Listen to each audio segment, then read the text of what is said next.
Hello everyone, welcome back to another video, and today we're going to be talking about the potential for a very significant severe weather outbreak, and in fact there's very likely a major tornado outbreak which is expected across parts of Dixie Alley and the Ohio Valley of the United States tomorrow. And this does look like it's going to be at least on the same level as the tornado outbreak last week, which dropped almost 50 tornadoes, and likely, in my opinion, more severe or more intense than that outbreak.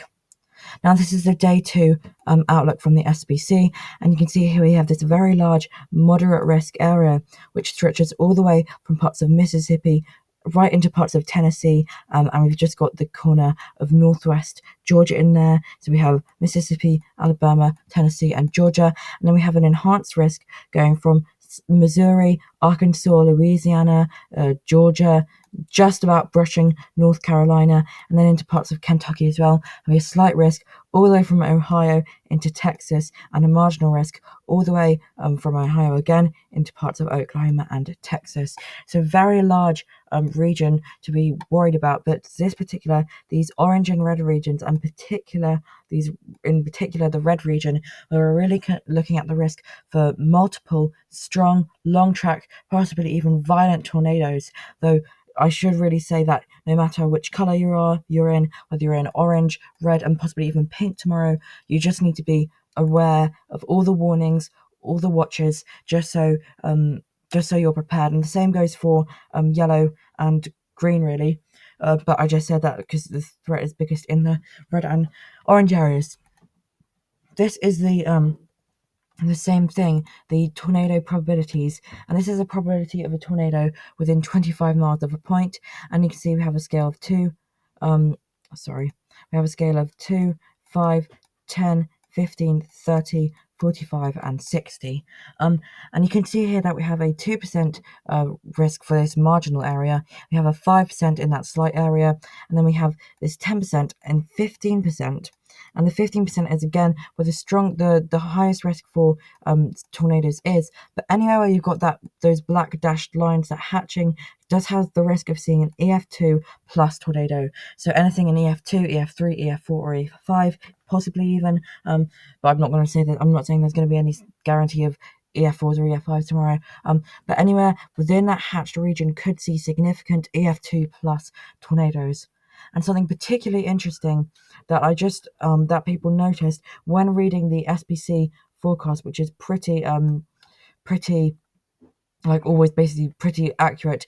You read here that basically there is the risk for like too messy storm mode, but I'll go into that into a bit. But you can see here we do have the potential, it says here, for an upgrade to a high risk for multiple strong to violent tornadoes, long track tornadoes, in a later update. So if I just clear that, and my guess would probably be somewhere probably like this. That would be my guess, somewhere in kind of that region. So Mississippi, Alabama, Tennessee, that kind of area would probably be my guess for high risk in later updates. But now that I've talked about the outlook, which has taken up quite a long time already, I'm now going to go into the actual threat. Actually, I'll start off with this one.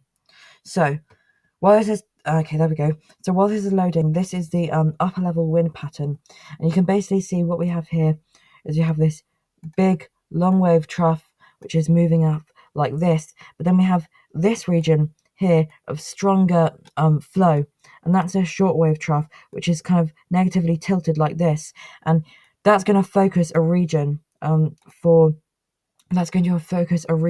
in this kind of area for the development of low pressure. And basically what's happening then is we have low pressure in this kind of region, and then we get the mass response of lots and lots of moisture drawn up into this region, and that makes the atmosphere very unstable, and we get a very large unstable warm sector like this, and then we get a strong low level jet, which I'll show you here.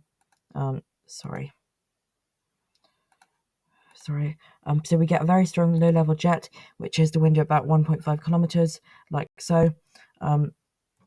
You can see we get this very strong low level jet pushing through, and basically as we go throughout the day, that gets very strong, basically 50 to 60 knots, which, if you remember the threat I was talking about last week, that was more 40 to 50 knots. So this is 10 to 20 knots stronger, so it's a lot stronger. And what that's essentially going to do is it's really going to increase the shear, and any storm that really gets going in this environment does have the potential for strong long track tornadoes. And if I just show you something interesting here, this is from 4 different models, and if I zoom in onto the southeast US, this is from 4 different models, and it's basically showing all the different tracks of rotation within the storm. And you can see basically we have a bunch of these different colors from each different model, which is basically showing good agreement on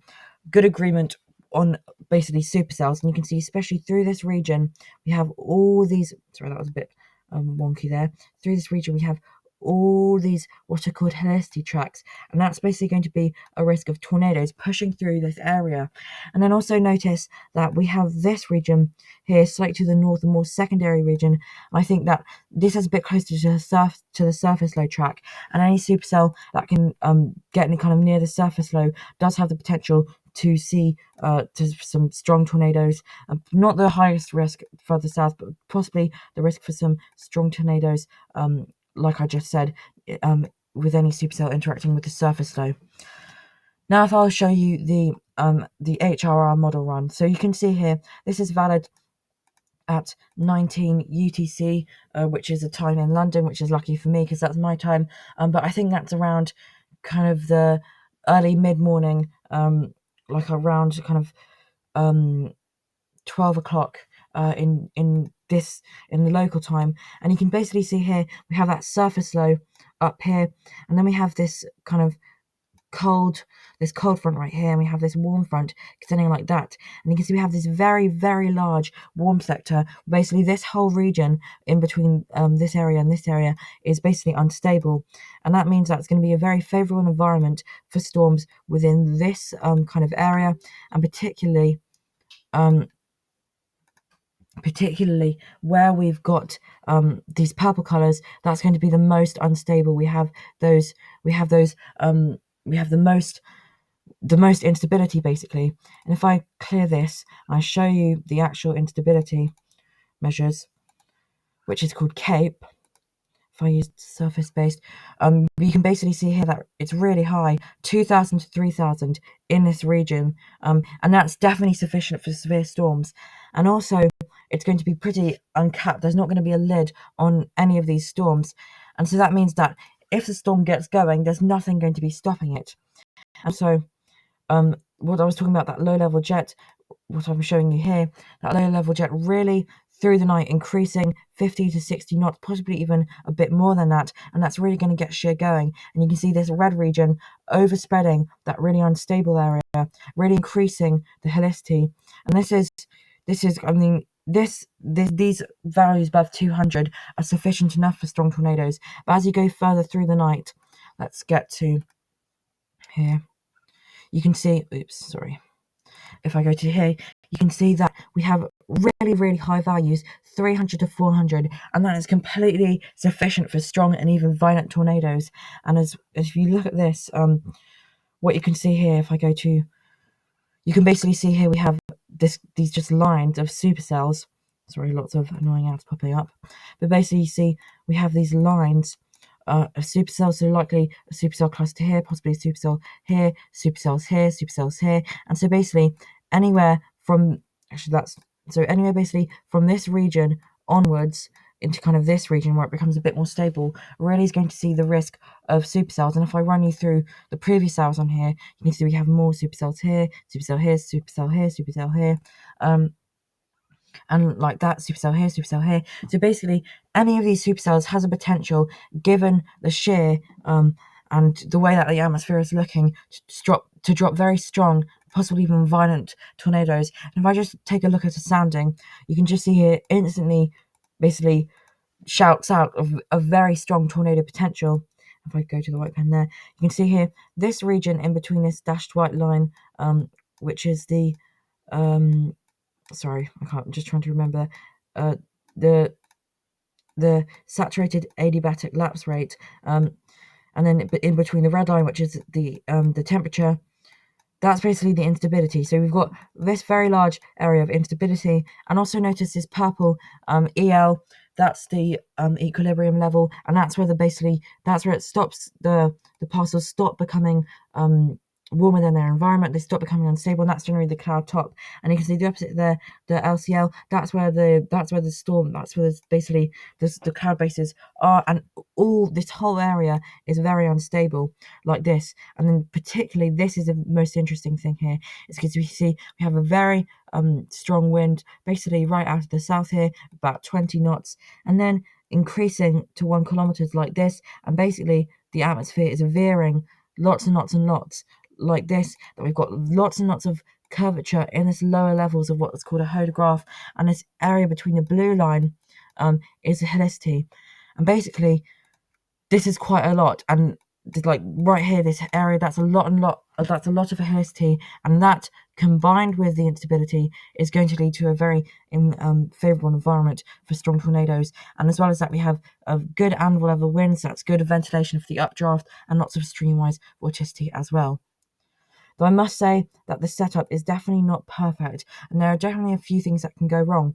And one of the things that you notice here, if I turn on this pen, is in the warm sector, we don't have like just perfect array of supercells. We have lots of basically what's called crap vection, which is basically kind of junk storms which don't really do anything. They just sit there and kind of take up the instability. And what could happen is if we've got too many of these, then they might interact with the supercells, stop the updrafts from becoming isolated, and basically reduce the tornado potential and grow upscale into a kind of a line or a QLCS.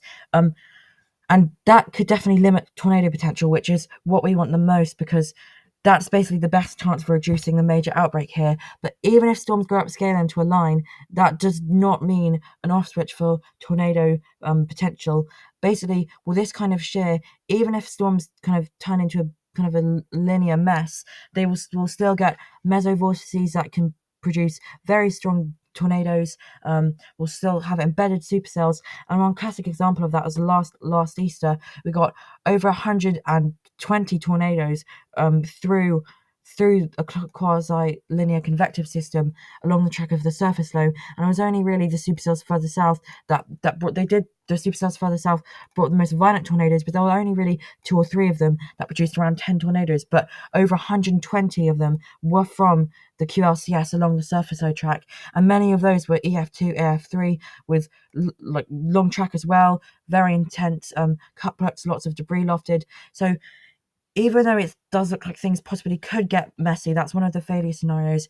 Even if that does happen, we're still looking at the potential for strong tornadoes. So it's really important, if you're in these areas, to make sure you have multiple ways of receiving warnings, because anywhere basically in this region, you are really at risk of strong, potentially even violent tornadoes tomorrow.